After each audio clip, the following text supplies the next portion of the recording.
watching Commerce eSchool, right? So what you have to do first, you have to subscribe the video, you have to press on the bell icon, and then you have to share the video. So now let's start our next lecture, that is on the adjustments of the final account. Yeah, we are doing the adjustments of the final account. After understanding the adjustments, or you can say the additional information, हम adjustments को additional information भी बोलते हैं.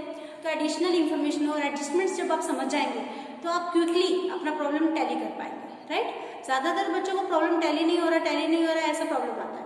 तो tally नहीं होना क्यों नहीं होता? जब हमारा पूरा कंसेप्ट, आई मीन टू से trading account, profit and loss account, balance sheet and adjustment जब टैली नहीं होती, जब कंसेप्ट क्लियर नहीं होता, तब हमें कुछ ना कुछ कहीं ना कहीं मिस्टेक हो जाती है, जिसकी वजह से हमारा प्रॉब्लम टैली नहीं होता. तो अभी हम क्या सीखेंगे? हम एडजस्टमेंट सीखेंगे. ओके, सो एक एक एडजस्टमेंट आप लोगों ने ध्यान से समझना है. फाइनल अकाउंट के अगर आप एडजस्टमेंट सीख सकते हैं, इजीली समझ जाएंगे, तो आपको जो हमारा नेक्स्ट चैप्टर रहेगा accounts for not for profit concern, वो एकदम सिंपल जाएगा. ओके, सो यहाँ पे हम सीखेंगे adjustments. Okay,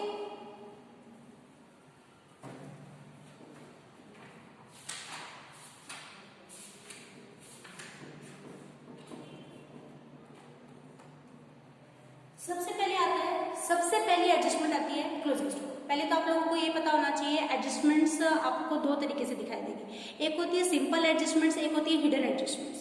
simple adjustments means which will you find below the trading account. जो ट्रेडिंग अकाउंट के नीचे एडिशनल इन्फॉर्मेशन के जैसे या फिर एडजस्टमेंट्स कैसे दी जाती है, तो उनके भी दो इफेक्ट होते हैं. और कुछ एडजस्टमेंट्स होती है जो आपको ट्रायल बैलेंस के अंदर दिए जाएंगे. तो उस एडजस्टमेंट ट्रायल बैलेंस के अंदर दिए जाते हैं, जैसे आप लोगों को एग्जाम्पल देती हूँ. उन्होंने बोला है कि रेंट फॉर 10 मंथ्स रुपीज 10,000. अभी 10 मंथ्स जो है उसका कुछ तो कैलकुलेशन करना है आपको. ओके, तो कि जो कि हम बाद में पढ़ेंगे. पहले हम सिंपल एडजस्टमेंट पढ़ेंगे, फिर हम पढ़ेंगे हिडन एडजस्टमेंट्स. ओके, तो हर एक एडजस्टमेंट के, वो सिंपल एडजस्टमेंट हो या हिडन एडजस्टमेंट हो, हर एक एडजस्टमेंट के दो इफेक्ट होते हैं. ट्रायल बैलेंस में हम जो भी चीजें लिखते हैं वो एक ही जगह पर ट्रांसफर होते हैं, या तो ट्रेडिंग, या तो P&L में, या तो प्रॉफिट एंड लॉस में, या तो पार्टनर्स कैपिटल अकाउंट में, या तो बैलेंस शीट में. लेकिन किसी भी एडजस्टमेंट के कितने इफेक्ट होते हैं? दो इफेक्ट होते हैं. Okay, so keep in mind every adjustments having the two effect that you have to follow it, so that after you can have the tally balance sheet. Okay, so first adjustments, हर एक adjustment के दो effect होते हैं, इस वजह से हमने तीन कॉलम्स बनाए हैं. You can see that is first one we will write down the adjustments. Here we will write down the adjustments, and here the first effect, and after comes second effect. Okay, हम हर एक adjustment को ध्यान से समझेंगे. Okay, ध्यान से समझना है. सबसे पहला एडजस्टमेंट स्टार्ट करते हैं हमारे एडजस्टमेंट्स के साथ. सबसे पहला एडजस्टमेंट आता है क्लोजिंग स्टॉक. सबसे पहला कौन सा एडजस्टमेंट आता है? सबसे पहला एडजस्टमेंट आता है क्लोजिंग स्टॉक. अब क्लोजिंग स्टॉक मतलब क्या? The stock which is at the end of the accounting year. ऐसा स्टॉक जो आपके पास साल के आखिरी दिन बच जाता है, तो उस स्टॉक को क्या बोला जाता है? Closing stock. अब स्टॉक किसी भी तरीके का स्टॉक हो, वो ओपनिंग स्टॉक हो या क्लोजिंग स्टॉक हो, वो किधर आता है? ट्रेडिंग अकाउंट के क्रेडिट साइड में आता है. ओपनिंग स्टॉक आता है ट्रेडिंग के डेबिट में, और क्लोजिंग स्टॉक आता है ट्रेडिंग के क्रेडिट साइड में, राइट? तो अभी हम लिखेंगे क्लोजिंग स्टॉक आता है ट्रेडिंग अकाउंट क्रेडिट साइड. सिर्फ हम सिंपली लिख देंगे, वहां पर क्या लिख देंगे हम? By closing stock. और उसके अमाउंट दो कॉलम्स देते हैं हमारे पास, इनर कॉलम और आउटर कॉलम. हम किधर डालेंगे? वो outer column. Alright, whatever will be the amount. और एक रूल है इसका, क्या रूल है इसका? Closing stock valued at market price और cost price whichever is less.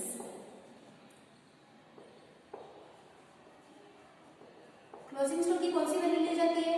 आप लोगों को अगर दो वैल्यू दी जाती है क्लोजिंग स्टॉक की, मार्केट प्राइस दिया है, कॉस्ट प्राइस है, तब हम कौन सी वैल्यू लेते हैं? कभी भी वो वाला प्राइस लेते हैं जो कि कम.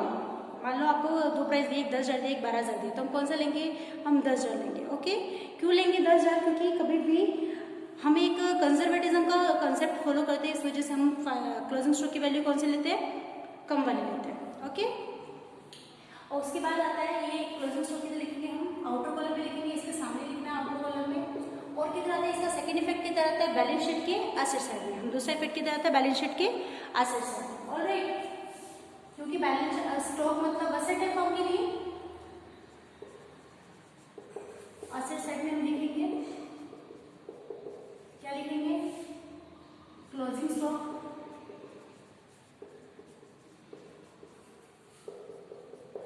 ऑलराइट, समझ में आया सबको? फर्स्ट एडजस्टमेंट हमने क्या सीखा, क्लोजिंग स्टॉक। क्लोजिंग स्टॉक के दो इफेक्ट होते हैं, एक तो ट्रेडिंग अकाउंट के क्रेडिट साइड में और दूसरा बैलेंस शीट के एसेट साइड में। इसको किसी में प्लस माइनस नहीं करना है, इसको सिर्फ लिखना है। ओके, और क्लोजिंग स्टॉक की कौन सी वैल्यू ली जाती है, मार्केट प्राइस लीजिए या कॉस्ट प्राइस लो, लेकिन वो डिपेंड करता है कि जो सी पे कम रहेगी वो हम लेते हैं। ओके, उसके बाद सेकेंड एडजस्टमेंट है आउटस्टैंडिंग एक्सपेंसेस। आउटस्टैंडिंग एक्सपेंसेस, ऐसे एक्सपेंसेस जो पे करने बाकी है, क्या बन जाती है हमारी लायबिलिटी, राइट, आउटस्टैंडिंग एक्सपेंसेस। और you can say expenses due, जो ऐसे एक्सपेंसेस जो ड्यू है बट नॉट पेड, लेकिन अभी तक हमने क्या नहीं की, पे नहीं की, तो उन सारे खर्चों को हम क्या बोलते हैं, आउटस्टैंडिंग एक्सपेंसेस। ओके, अब ये आउटस्टैंडिंग एक्सपेंसेस खर्चे दो जगह पर आते हैं, एक होता है डायरेक्ट एक्सपेंसेस, एक होता है इनडायरेक्ट एक्सपेंसेस। अभी आपको बोलते हैं अगर आउटस्टैंडिंग वेजेस, तो हम किधर लिखेंगे, वेजेस किधर रहता है, ट्रेडिंग में, ट्रेडिंग के डेबिट में। आउटस्टैंडिंग सैलरी बोला तो किधर लिखते हैं, P&L अकाउंट के डेबिट साइड में। तो ये डिपेंड करता है कि हमें किस टाइप का एक्सपेंस है। डायरेक्ट बोला है, डायरेक्ट एक्सपेंस होगा तो ट्रेडिंग में जाएगा, इनडायरेक्ट एक्सपेंस की बात कर रहे हैं तो P&L के डेबिट में जाएगा। ओके, तो अभी हम लिखेंगे इधर ट्रेडिंग अकाउंट और P&L account debit side, right, trading account या फिर P&L अकाउंट की डेबिट साइड में जाता है। इधर particular expense by particular expense, particular नाम का कोई एक्सपेंस नहीं लिखी ना, पर्टिकुलर एक्सपेंस भी लिखा है मैंने, जिस भी एक्सपेंस की बात करेंगे उस एक्सपेंस में आप इनर कॉलम में जाके क्या कर देंगे, ऐड कर देंगे।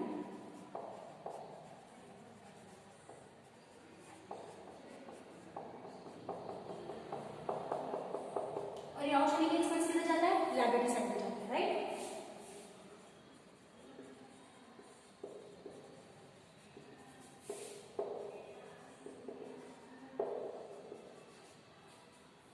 क्या लिखेंगे हम इधर, outstanding expense.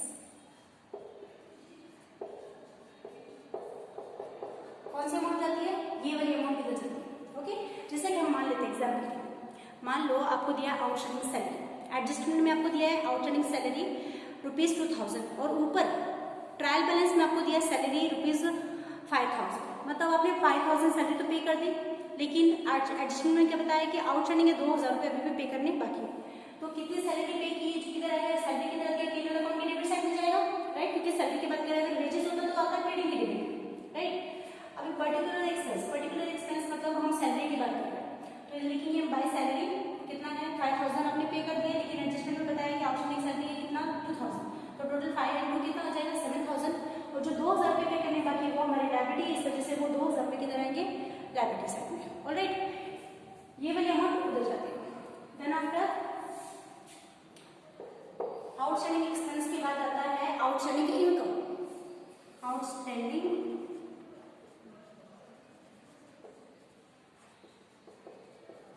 Income means income due but not receive. ऐसी इनकम जो ड्यू है लेकिन अभी तक हमें रिसीव नहीं, तो क्या लिखेंगे हम, इनकम एक ही जगह पर आती है। Income does not comes on the trading account credit side, income trading की क्रेडिट में नहीं आती है, सिर्फ वहाँ पर एक ही इनकम आती है सेल्स, बाकी सारी इनकम किधर आती है, प्रॉफिट एंड लॉस अकाउंट के क्रेडिट साइड में, राइट। तो हम किधर लिखेंगे ये, profit and loss account credit side, profit and loss account credit side, इसका इफेक्ट आएगा, राइट। क्रेडिट साइड मतलब क्योंकि इनकम की बात करें हम, आउटस्टैंडिंग इनकम की बात करें तो इनकम को इनकम में जाके ऐड करेंगे, राइट। मान लो मुझे 5000 रुपये का इंटरेस्ट मिल गया, ब्याज मिल रहा है मुझे, 5000 का इंटरेस्ट मिल गया, लेकिन अभी भी मुझे 3000 का इंटरेस्ट मिलना बाकी है। तो जो 3000 का मिलना बाकी है वो मेरे लिए रिसीवेबल है, तो मेरे लिए क्या है, असेट है। मैं अपनी बुक में किधर लिखूंगी, असेट में लिखूंगी, मुझे मिलना बाकी है। जिसकी तरफ से पे करना बाकी रहेगा वो अपनी बुक में किधर लिखेगा, लायबिलिटी में लिखेगा, राइट। इधर लिखूंगी मैं, सॉरी यहाँ पर एक्सपेंस की बात हो रही है तो इधर 2 आएगा, राइट। इधर लिखूंगी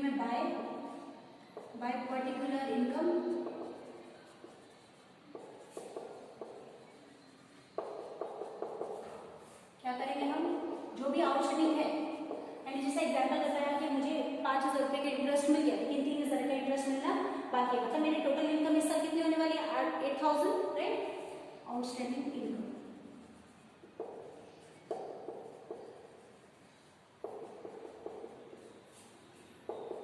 और ये जितनी भी आपकी आउटस्टैंडिंग है वो किधर चली जाएगी? असेट साइड में। उसका दूसरा वेट किधर आएगा? बैलेंस शीट के असेट साइड में।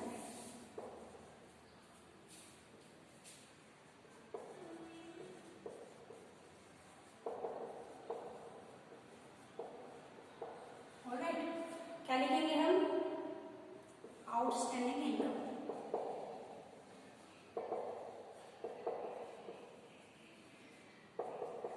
ऑलराइट, अब हम बात करते हैं, अभी हमने आउटस्टैंडिंग एक्सपेंस और आउटस्टैंडिंग इनकम की बात की, जो कि पे करना बाकी है या फिर मिलना बाकी है।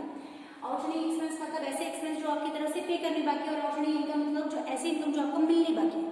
इसका इफेक्ट किधर आता है? एक तो हम एक्सपेंस से प्लस करते हैं, एक्सपेंस दो जगह पर आता है, तो ट्रेडिंग के डेबिट में या तो पीएनएल के डेबिट में। तो जिस भी एक्सपेंस की बात कर रहे हैं, डायरेक्ट की बात कर रहे हैं तो ट्रेडिंग के डेबिट में जाएगा, इनडायरेक्ट एक्सपेंस की बात करें तो पीएनएल के डेबिट में जाएगा। तो उस पर्टिकुलर एक्सपेंस में जाके क्या करना है? ऐड करना है, और जितना भी आउटस्टैंडिंग है उसका दूसरा इफेक्ट आ जाता है बैलेंस शीट के लायबिलिटी साइड में।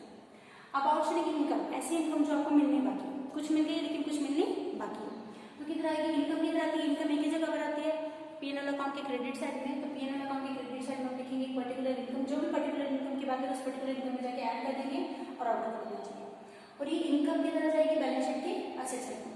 ठीक है, उसके बाद हम लिखेंगे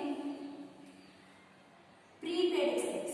what we will write? We will write prepaid expense. Prepaid expense means ऐसे खर्च, नाम से समझ में आता है आपको, प्रीपेड, पहले ही पे कर दिए, मींस एडवांस में पे कर दिए, right? The expenses which you have paid in advance that will be called as a prepaid expense. अब मान लो मैंने अगले महीने का भी रेंट पे कर दिया, इस महीने का रेंट था 4,000, अगले महीने का रेंट था 4,000, टोटल मैंने 8,000 पे कर दिया। 8,000 में से चलो मैंने 6,000 पे कर दिया, ठीक है? तो मतलब इस साल का तो ठीक है 4,000 पे किया आपने, लेकिन अगले साल का कितना रेंट पे किया एक्स्ट्रा? 2,000, राइट? मेरा कितना रेंट था इस महीने का? 4,000, मैंने कितना पे किया? 6,000। जो 2,000 तुमने एक्स्ट्रा पे किया वो कितना जाएगा? प्रीपेड। उसको हम क्या करेंगे? टोटल रेंट में से क्या कर देंगे? माइनस कर देंगे। ओके,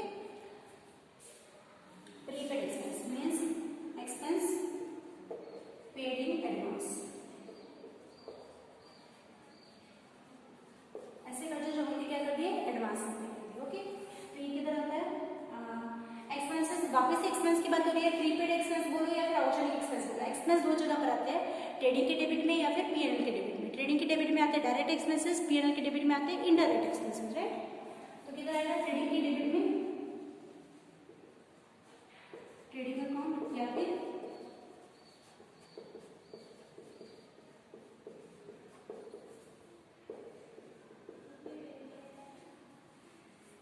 क्या करेंगे हम?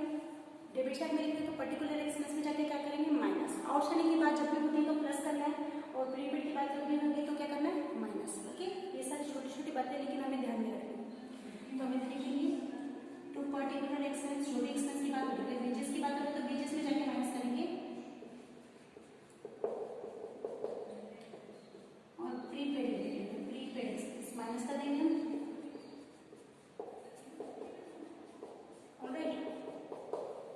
राइट, और किधर चला जाएगा? ये असेट साइड। प्रीपेड मतलब आपने पहले पे कर दिया, आपको दोबारा पे नहीं करना पड़ेगा, that will be considered as an asset for you. Okay, तो हम किधर लिखेंगे? ये बैलेंस शीट के असेट साइड में। Balance sheet means asset side. What will be write? We will write prepaid expense.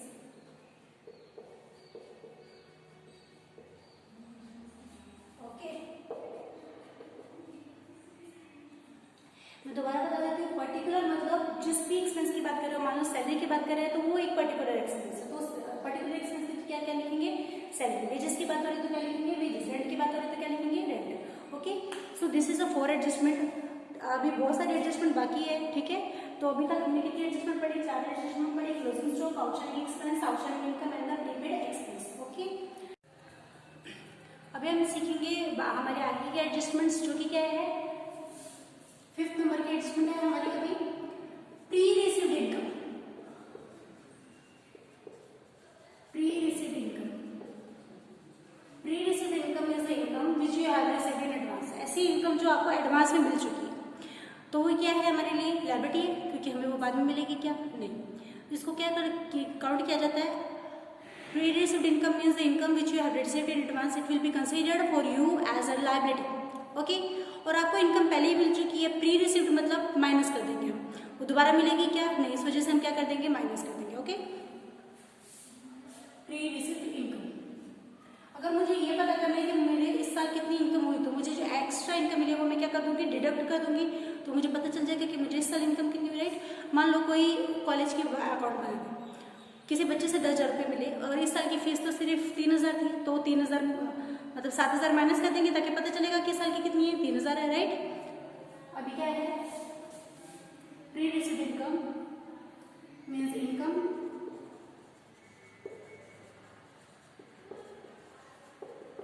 Received in advance, ऐसे income जो आपको एडवांस में मिल चुकी है। दो इफेक्ट होता है हर एक एडजस्टमेंट के, राइट। तो इसका इफेक्ट क्या होगा, इनकम की बात करें तो इनकम आती है पीएनएल अकाउंट के क्रेडिट साइड में, राइट। इनकम किधर आती है, पीएनएल अकाउंट के credit side.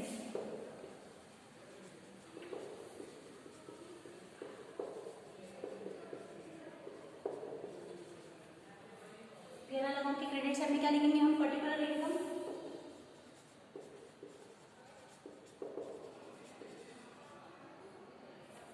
Bye particular income minus करेंगे हम प्री रिसीव्ड इनकम, जो आपको इनकम एडवांस में मिली है वो क्या कर देंगे, माइनस कर देंगे। माइनस करने के बाद जो वैल्यू बचेगी वो आपकी साल की इनकम रहेगी, क्योंकि हम एक साल का अकाउंट बना रहे हैं। ओके, और जो आपको एडवांस में मिल चुकी है वो आपकी लायबिलिटी बन जाएगी, उसका दूसरा बेट जाएगा बैलेंस शीट के लायबिलिटी साइड, बैलेंस शीट के लायबिलिटी साइड में वो ट्रांसफर हो जाएगा, राइट। तो हम क्या लिखेंगे इधर, प्री रिसीव्ड इनकम।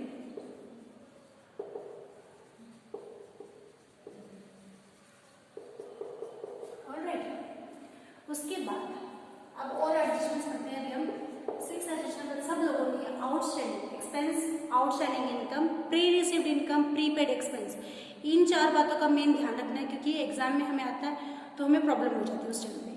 तो ये सब लोगों को क्लियर अंडरस्टैंडिंग होना चाहिए। ओके, अभी हम पढ़ेंगे हमारा 6th एडजस्टमेंट, जो कि क्या है, डेप्रिसिएशन। डेप्रिसिएशन मीन्स व्हाट, सब लोगों ने 11th स्टैंडर्ड में चैप्टर पढ़ा होगा। डेप्रिसिएशन मतलब जब हमारी किसी एसेट की वैल्यू कम हो जाती है, देन दैट डेप्रिशिएटेड वैल्यू, जो वैल्यू कम हो जाती है उस वैल्यू को बोला जाता है डेप्रिसिएशन। ओके, डेप्रिसिएशन से हमको क्या होता है, लॉस होता है, इस वजह से ये किधर आता है, पीएनएल अकाउंट के डेबिट साइड। और दूसरा एसेट की वैल्यू कम हो जाती है, इस वजह से एसेट में से क्या कर देते हैं हम, माइनस। ओके, तो इसका फर्स्ट इफेक्ट किधर आता है, बैलेंस शीट के एसेट साइड में, बैलेंस शीट के किस साइड में आता है, एसेट साइड में, राइट। क्या करेंगे हम, एसेट में से क्या कर देंगे, माइनस लिखेंगे हम, जो भी पर्टिकुलर एक्सपेंस, फर्नीचर हो सकता है, लैंड एंड बिल्डिंग हो सकता है, कोई भी एसेट हो सकता है आपका। एसेट कभी भी याद रखना, डेप्रिसिएशन सिर्फ फिक्स्ड एसेट का होता है, करंट एसेट का डेप्रिसिएशन नहीं होता, इंटेंजिबल एसेट का डेप्रिसिएशन नहीं होता, फिक्स्ड एसेट का डेप्रिसिएशन होता है। ऑलराइट, तो इधर लिखेंगे हम, इधर लिखेंगे एसेट, कोई भी एसेट रह सकता है, एसेट में लिखेंगे माइनस करेंगे डेप्रिसिएशन की वैल्यू, किस नाम से माइनस करेंगे, डेप्रिसिएशन की वैल्यू से। आपको कोई परसेंटेज दिया जा सकता है कि मान लो 50,000 आपको कोई एसेट है, उसके ऊपर 10% डेप्रिसिएशन में कितना डेप्रिसिएशन हो गया, 50,000 के ऊपर 10% कितना आता है, 5,000। 5,000 will be depreciation, 50 minus 5 will be 45,000। और क्या, एंड जो आपको 5,000 की वैल्यू कम होगी, 5,000 rupees you have deducted, I am just giving you example. Okay, जो भी वैल्यू आपकी कम हुई वो हमारे लिए लॉस रहेगा, फर्म के लिए लॉस रहेगा, वो किधर जाएगा, प्रॉफिट एंड लॉस अकाउंट के debit side. Alright, profit and loss account debit side, that will be loss on the depreciation of the asset will be recorded on the profit and loss account debit side. Okay, किस तरीके से लिखेंगे, हम लिखेंगे to depreciation on asset, जो भी amount रहेगी वो लिख देंगे। ओके, उसके बाद आता है 7 नंबर का एडजस्टमेंट। 7 नंबर का एडजस्टमेंट सब लोगों को समझ आ रहा है ना बच्चों? Okay, great. अभी क्या है, 7 नंबर का एडजस्टमेंट है हमारा, goods distributed as free sample. हमने गुड्स कैसे बांट दिए, फ्री में डिस्ट्रीब्यूट कर दिए। Why you are distributing the samples in the free, we are doing the promotion, right. कोई भी अपना कोई भी स्टॉक है वो फ्री में क्यों डिस्ट्रीब्यूट करे, गुड्स क्यों फ्री में डिस्ट्रीब्यूट करे, क्योंकि वो प्रमोशन कर रहा है, राइट। तो हम क्या लिखेंगे इधर, हमारी एडजस्टमेंट है goods distributed as free samples. हमने क्या किया, गुड्स डिस्ट्रीब्यूट कर दिया, कैसे, फ्री सैंपल्स की जैसे। अभी गुड्स अगर आप लोग फ्री सैंपल की जैसे डिस्ट्रीब्यूट कर रहे हो तो आप क्या कर रहे हो, एडवर्टाइजमेंट कर रहे हो, बट क्योंकि आपके गुड्स जा रहे हैं तो वो एडवर्टाइजमेंट आपके लिए फिलहाल क्या है, लॉस है, राइट। इस वजह से वो किधर जाएगा, P&L अकाउंट के डेबिट साइड पर। इसको हम किधर डालेंगे, profit and loss account debit side.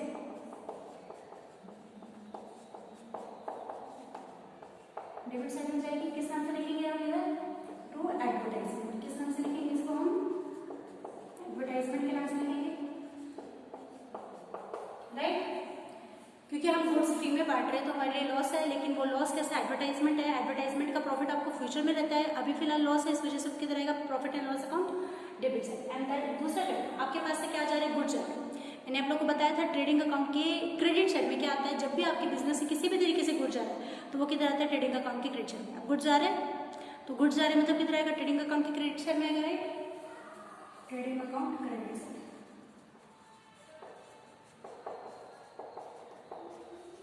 क्या लिखेंगे हम, by goods distributed as free samples. क्या लिखेंगे आप, जब आपके गुड्स डिस्ट्रीब्यूट हो रहे हैं, गुड्स जा रहे हैं, जब आपके as you are distributing the goods as a free sample, then you will write by goods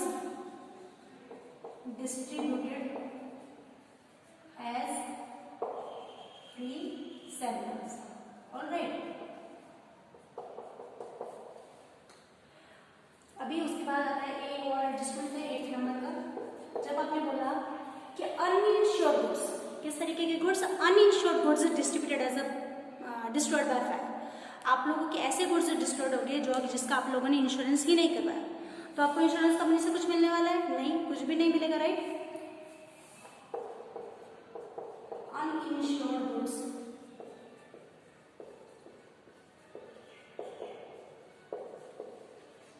destroyed by fire, theft या फिर एक्सीडेंट, राइट।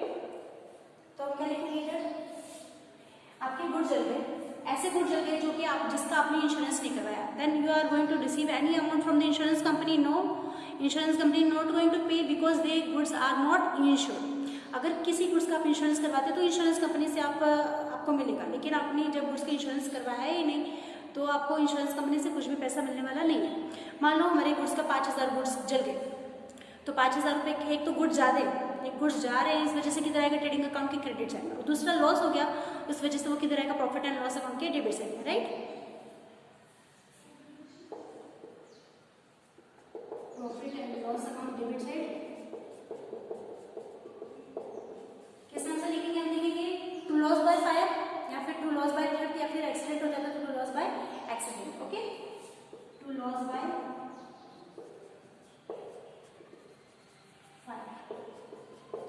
उसके बाद और ये किधर आता है, बैलेंस शीट में किधर आता है, सॉरी बैलेंस शीट में गुड्स जा रहे हैं आपके, मैंने आपको बताया आपके बिजनेस से किसी भी तरीके से गुड्स जाते हैं तो वो किधर आता है, ट्रेडिंग अकाउंट के क्रेडिट साइड में। तो ये गुड्स भी जा रहे हैं, इस वजह से किधर आएगा, ट्रेडिंग अकाउंट के क्रेडिट साइड, राइट। क्या लिखेंगे हम, by goods destroyed by fire, right, इधर आ जाएगा, ऑटो वाला में अमाउंट आ जाएगी। तो ये हमारी आगे की एडजस्टमेंट्स है, और 4 एडजस्टमेंट की, जिसमें हमने क्या पढ़ा, pre received income, depreciation, goods distributed as free sample and the uninsured goods destroyed by fire, theft और accident. I hope you understand these points. Now we will learn about the further adjustments. Okay.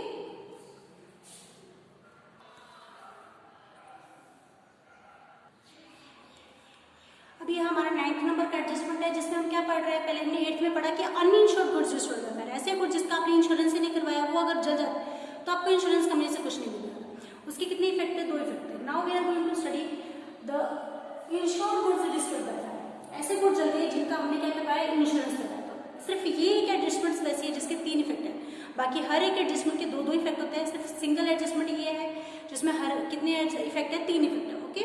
तो वो तीन effect क्या है देखिए, पहले तो आप समझो कि इंश्योर्ड गुड्स ऐसे गुड्स जो हमारे जल गए जिनका हमने क्या करवाया, इंश्योरेंस करवाया। अभी मैंने आपको एक एग्जांपल दिया है, जैसे आप देख सकते हैं बोर्ड पे क्या दिया है, गुड्स वर्थ ₹8,000 डिस्टर्ब करता है, 8,000 रुपये के गुड्स आपके जल गए and insurance company admitted claim of ₹3,000 और इंश्योरेंस कंपनी कितने रुपए देने को तैयार है, 3,000। अभी देखो, एक तो पहली बात तो गुड्स जा रहे हैं आपके, जा रहे हैं गुड्स आपके कितने रुपए के गुड्स जा रहे हैं, 8,000 के गुड्स जा रहे हैं। इंश्योरेंस कंपनी आपको गुड्स नहीं देने वाली, आपको पैसा देने वाली। तो सबसे पहले इफेक्ट तो आएगा ट्रेडिंग अकाउंट के क्रेडिट साइड में, क्योंकि आपके गुड्स जा रहे हैं। दूसरा इफेक्ट आएगा, आपको इंश्योरेंस कंपनी पैसा देने वाली है, आपको मिला नहीं है, मिलने वाला है, तो वो किधर आएगा, बैलेंस शीट के एसेट साइड में।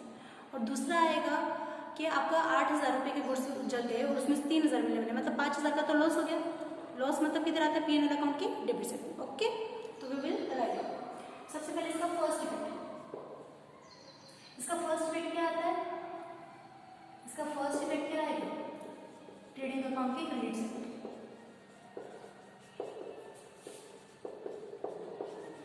ट्रेडिंग अकाउंट के क्रेडिट साइड में क्या लिखेंगे, by goods destroyed by fire. जितनी भी अमाउंट रहेगी वो, और एग्जाम्पल के हिसाब से कितनी अमाउंट है, 8,000 है, एग्जाम्पल कितना है, 8,000। मैं यहाँ पर लिखा है एग्जाम्पल। ओके, हमेशा 8,000 नहीं रहेगी, कोई भी अमाउंट रह सकती है, वो आपको क्वेश्चन में दिया जाएगा। और दूसरा इफेक्ट क्या आता है आपको बताओ, दूसरा इफेक्ट क्या आएगा कि आपको बैलेंस शीट के किधर आएगा, एसेट साइड में इंश्योरेंस कंपनी से पैसा मिलने वाला है, राइट। दूसरा इफेक्ट किधर आता है, बैलेंस शीट के एसेट साइड में। क्या लिखेंगे हम, इंश्योरेंस क्लेम रिसीवेबल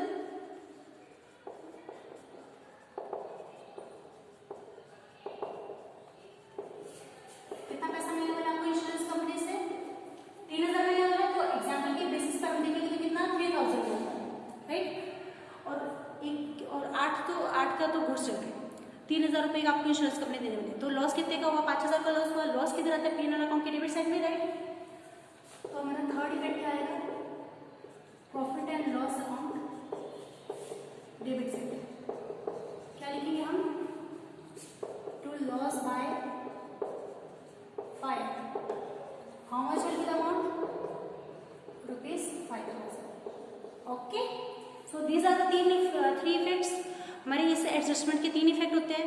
पहला तो गुड्स जा रहा है तो ट्रेडिंग के क्रेडिट में, दूसरा आपको इंश्योरेंस कंपनी जितना देने वाली वो आएगा एसेट साइड में, और एक्जैक्टली आपको जितना लॉस हो जाएगा P&L अकाउंट के डेबिट साइड में। ओके, अभी आगे के एडजस्टमेंट्स हम पढ़ेंगे, जैसे कि हम बोल सकते हैं क्या,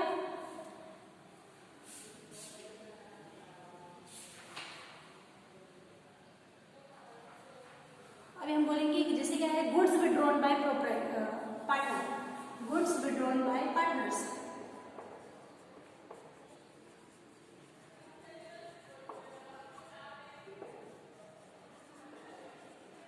मीन्स पार्टनर क्या कर रहा है, एक तरह से ड्राइंग कर रहा है, राइट। और आपके पास से गुड्स जा रहे हैं, उसने गुड्स की विड्रॉ की। गुड्स बिजनेस में जब भी जाते हैं तो याद रखना, हमेशा ट्रेडिंग अकाउंट की क्रेडिट चले। बिजनेस से गुड्स किसी भी तरीके से जाते हैं, outgoing of goods by any way, तो हम कहते लिखते ट्रेडिंग अकाउंट के क्रेडिट साइड में। ओके, ट्रेडिंग अकाउंट के क्रेडिट साइड में क्या लिखेंगे हम, by goods withdrawn by partner, right, लिख देंगे। और दूसरा, बिजनेस से गुड्स जा रहे हैं, ये तो हमने लिख दिया ट्रेडिंग के क्रेडिट में। दूसरा इफेक्ट क्या आता है, पार्टनर ने ड्राइंग की, तो किधर आती है, पार्टनर्स कैपिटल या करंट अकाउंट की डेबिट साइड में, राइट। पार्टनर्स कैपिटल या करंट अकाउंट जब भी हम बनाएंगे, पार्टनर्स कैपिटल या फिर जो भी रहेंगे करंट अकाउंट डेबिट साइड। अगर आप फ्लक्चुएटिंग कैपिटल मेथड फॉलो करें तो हम पार्टनर्स कैपिटल अकाउंट के डेबिट साइड में लिखेंगे, अगर हम फिक्स कैपिटल मेथड फॉलो करें तो करंट अकाउंट के डेबिट साइड में लिखेंगे। क्या लिखेंगे हम, टू ड्राइंग। आपके मान लो ए पार्टनर और बी पार्टनर, दोनों ने भी ड्राइंग की, दोनों के अकाउंट में आ जाएगा, राइट। ओके, उसके बाद आता है 11 नंबर का,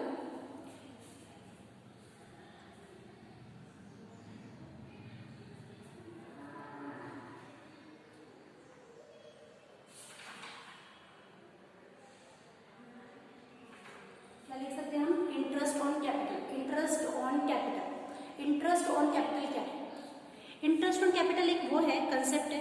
पार्टनर क्या डालता है बिजनेस में? कैपिटल डालता है, राइट। पार्टनर क्या डालता है बिजनेस में? कैपिटल डालता है। तो पार्टनर को वो पैसा मिलने वाला है, राइट, उसको ब्याज के साथ मिलता है।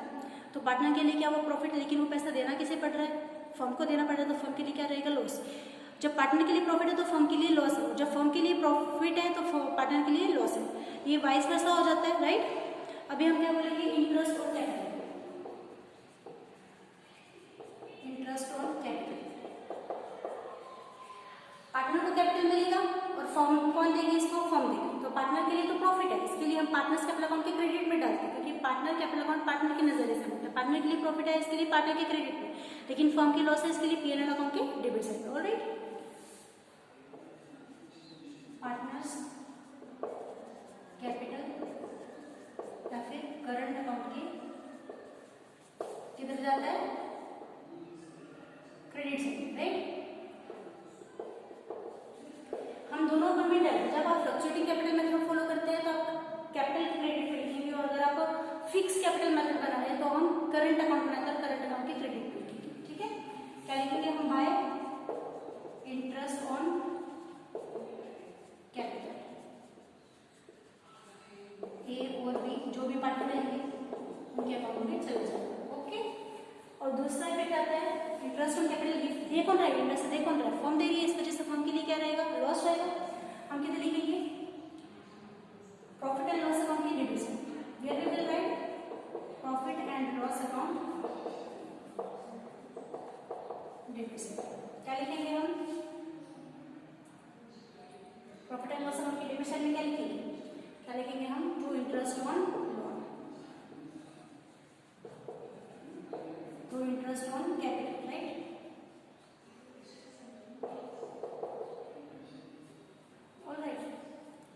सो ये हमारी और हमने और एडजस्टमेंट की अभी, ठीक है। अभी हम आगे और बहुत सारे एडजस्टमेंट है, लेकिन हर एक एडजस्टमेंट सबने ध्यान से समझना है, सुनना है, ताकि सब लोगों को समझ में आए, ओके। तो अभी हम देखेंगे adjustment on debtors and creditors.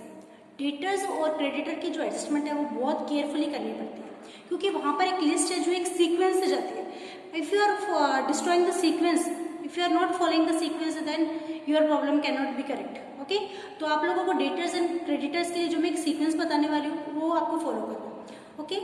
तो अभी क्या है? सबसे पहले डेटर्स की होती है असेट साइड, राइट। डेटर्स के ऊपर एक लंबा एक एडजस्टमेंट एक सीक्वेंस है जो कि हमें फॉलो करना पड़ता है if you want your problem to be tally, okay.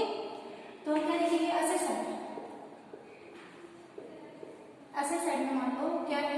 Debtors की एक वैल्यू है जो कि हमने इनर कॉलम में लिखी।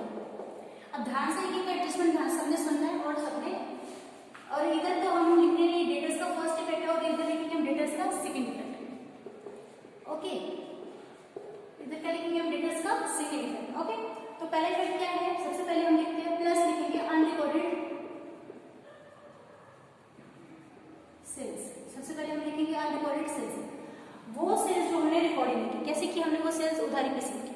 उधारी पे सेल की तो मतलब हमें उधारी पे, हमने किसको सेल किया? उधारी पे सेल किया। उधारी पे सेल किया तो उससे पैसा लेना है, डेटर से वैल्यू बढ़ गई। मान लो हमें पहले से डेटर से कितने रुपये लेने हैं? 10।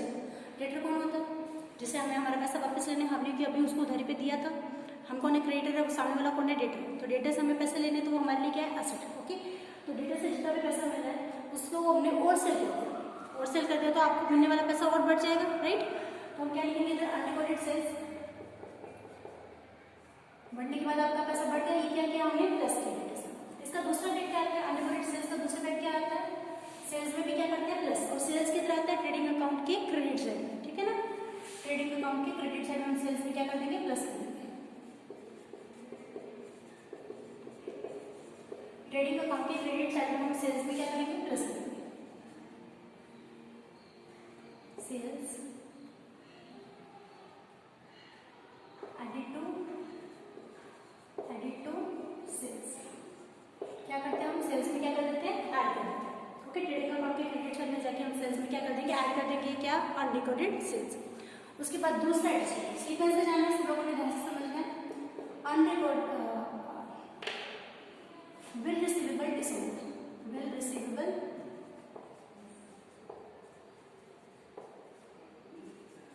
डिसकाउंट। हमने बिल रिसीवेबल बिल रिसीवेबल होने वाला था जो, वो क्या हो गया, डिसऑनर्ड हो गया। अगर वो बिल रिसीवेबल आपका डिसऑनर्ड हो गया तो आपको डेटर से मिलने वाले पैसे और बढ़ गए वापस से, राइट। अगर वो मिल जाता तो कम हो जाता, लेकिन वो बिल डिसऑनर्ड हो गया तो हमें डेटर से मिलने वाले पैसे बढ़ जाएंगे, राइट। तो ये भी हमने क्या किया, प्लस किया, डेटर से मिलने वाले पैसे बढ़ गए। अभी आपको बिल कुछ मिला क्या, नहीं, बिल का पैसा मिला आपको नहीं, क्योंकि वो बिल डिसऑनर्ड हो गया। तो बिल रिसीवेबल में से क्या हो जाएगी, वो अमाउंट माइनस। बिल रिसीवेबल कितना आता है, bill receivable is also an asset. तो बैलेंस शीट के एसेट साइड में हम क्या करेंगे, माइनस फ्रॉम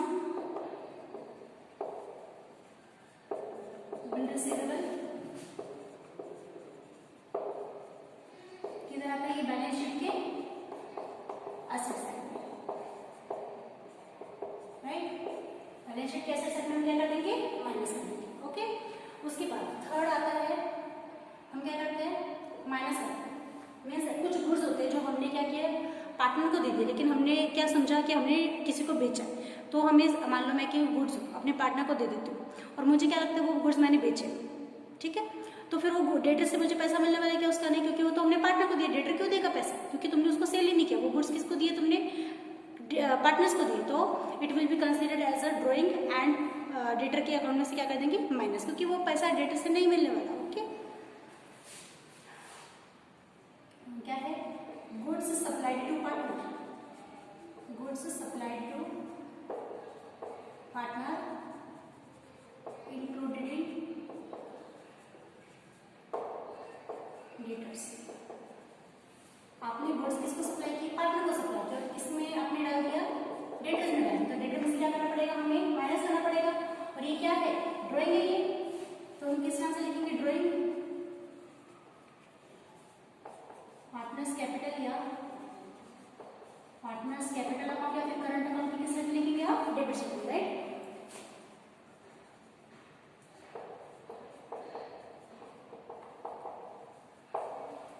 उसके बाद आता है न्यू बाय डेबिट, न्यू और फर्दर बाय डेबिट। मतलब आपको आपके डेटा से पैसा मिलने वाला था लेकिन वो डूब गया, नहीं मिलने वाला, तो वो क्या हो गई, बाय डेबिट हो गया। तो बाय डेबिट मतलब हमारा लॉस हो गया। ये न्यू बाय डेबिट कितने दिखेगी, एडजस्टमेंट। और एक होती है ओल्ड बाय डेबिट, एक होती है new by debit. Old by debit किसे बोला जाता है, जो आपकी ट्रायल बैलेंस में बाय डेबिट दिखती है उसे बोला जाता है ओल्ड बाय डेबिट, और जो एडजस्टमेंट में दिखी जाती है उसे बोला जाता है new, okay.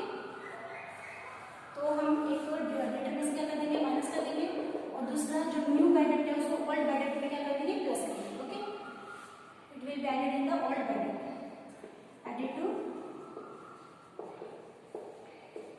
Old by debit में हम क्या कर देंगे, इसको ऐड कर देंगे। ओल्ड बाय डेबिट किधर आती है, प्रॉफिट एंड लॉस अकाउंट की डेबिट साइड में, क्योंकि वो लॉस है, दोनों भी लॉस हो गए,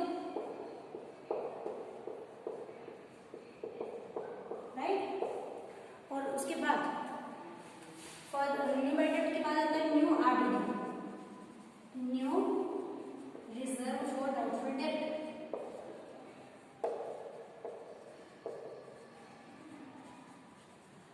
मीन्स आरडीडी, न्यू आरडीडी क्या करते हैं, डाउटफुल पैसा है जो आपको मिलने वाला है कि नहीं मिलने वाला, कुछ कंफर्म नहीं है तो हम इसको नहीं मानते, तो ये पैसा नहीं मिलने वाला और लॉस हो गया, डेटर से और पैसा नहीं मिलने वाला तो और लॉस हो गया। और इसका दूसरा पैट किधर आता है, ये भी हम ओल्ड बाय डेबिट पे क्या कर देते हैं, ऐड कर देते हैं, एडेड टू। इसको क्या करते हैं हम, added to old by debit, वो ओल्ड बाय डेबिट में क्या कर देंगे, ऐड कर देंगे, क्योंकि दोनों भी क्या है, लॉस है, तो हम किन दोनों में लॉस चाहिए, इस वजह से ये भी ओल्ड बाय डेबिट में क्या हो जाएगा, ऐड हो जाएगा। ये डाउटफुल डेट तो कितना आता है, दोनों नीचे से कितना आती है, profit and loss account debit से,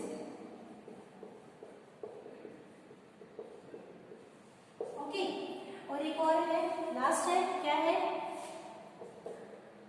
reserve for discount on debtor. अगर हमें हमारे डेटर को कुछ डिस्काउंट मिल गया तो मिलने वाला पैसा और कम हो जाएगा, तो वो डिस्काउंट हमारे लिए क्या रहेगा, लॉस रहेगा, जो कि हम डिस्काउंट अलाउड में जाके क्या कर देंगे, प्लस। अगर आपके पास डिस्काउंट अलाउड है तो डिस्काउंट अलाउड में प्लस कर देंगे।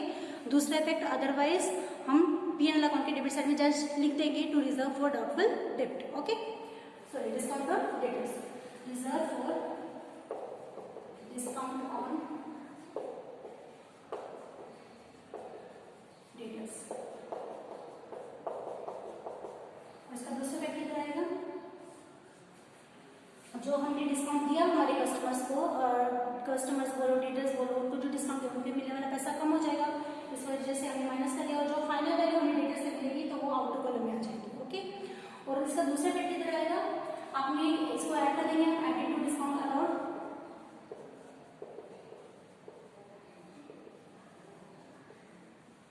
किस साइड में, profit and loss account debit side.